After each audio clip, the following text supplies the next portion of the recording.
There are many theories about the Nazis and their evil. Jordan Peterson has a very interesting observation. Listen in. Tell me what you think. So here's what you should have done if you were a Nazi and you wanted to win the war. You should have enslaved the Jews and the Gypsies and had them work, right? You should have had them work for the benefit of the victory, and then if you wanted to, you liquidate them afterwards. That's the logical thing to do if you want to win. And we assume that Hitler wanted to win. But that's not a very intelligent assumption. Why would you assume that? He wasn't exactly a good guy. So why should we assume that he was aiming at the good that he was promoting, even in his own terms, right? The glorious, everlasting Third Reich, right? That'll rule for 1,000 years and be a bastion of civilization and music, because that's the sort of thing he purported to be interested in.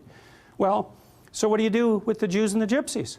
Well, round them up, fine. Enslave them, fine. You don't kill them. You certainly don't devote a substantial proportion of your war resources while you're losing to accelerate the rate at which the extermination is taking place. Because that's a bit counterproductive, unless what you're aiming at is the maximum possible mayhem in the shortest period of time.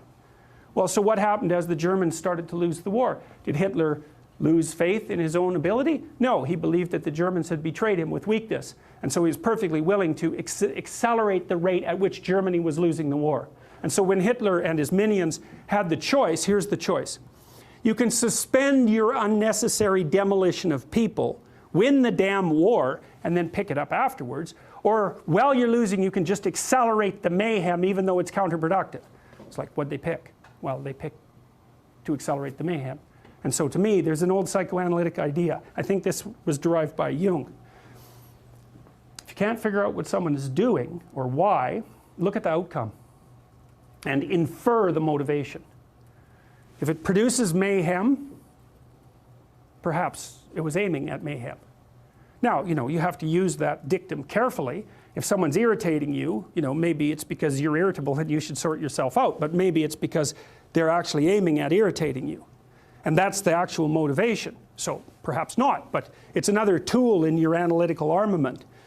So, and so you see, well, and this is the thing about warfare that's so interesting about because you can attribute it to territoriality. You can attribute it to a war for resources. That's what I would say, wretchedly simple-minded economists presume.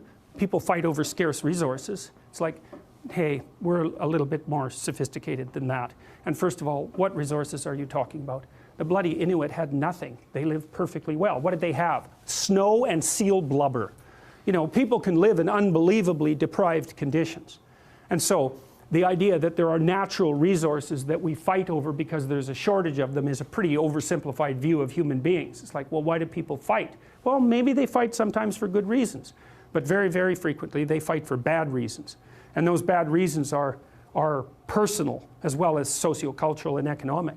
If you were a Nazi prison guard, for example, whatever pathologies you were carrying around in your destructive little soul, whatever element of Cain was deeply embedded in you, had the opportunity to be manifest fully at every moment of your waking existence, right? You had these people who were completely beholden to you, with no rights whatsoever, to whom you could do whatever your evil little heart determined. Think, well, maybe that was a motivation for putting them there to begin with. And all the cover story about, well, we're trying to build the Third Reich and we're trying to stabilize the state and we're trying to do all these good things. Maybe that's just a cover story for the real motivation, which is nothing but what? The construction of death camps that killed 6 million people. How about that? And the obliteration of 120 million people on the planet, and the leaving of Europe in ruins. Maybe that was the motivation. Or are we going to attribute to Hitler the highest possible motives?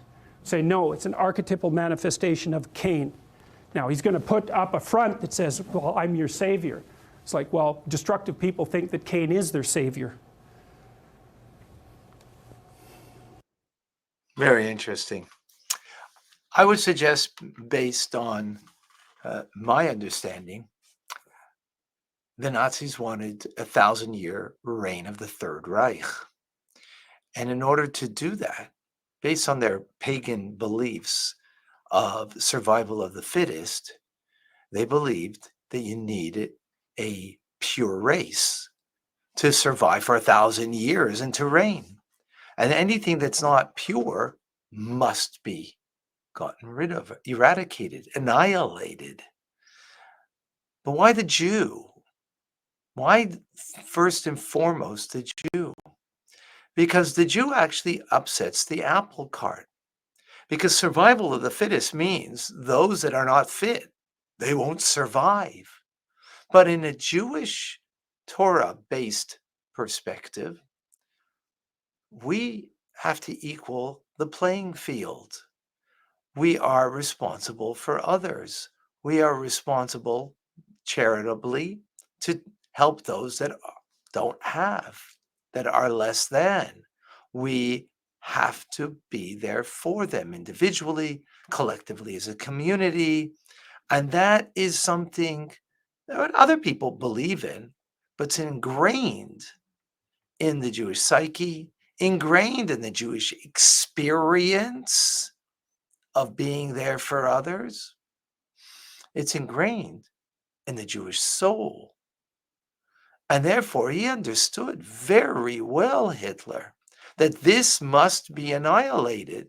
Because if this notion from the Jewish people, from Jewish teachings, which of course has crossed over into other teachings, into other peoples and other nations, if it continues, then the pure race, Aryan race, will not be able to rule for 1,000 years. So they must be annihilated. That's the first and most important feat that needs to be accomplished.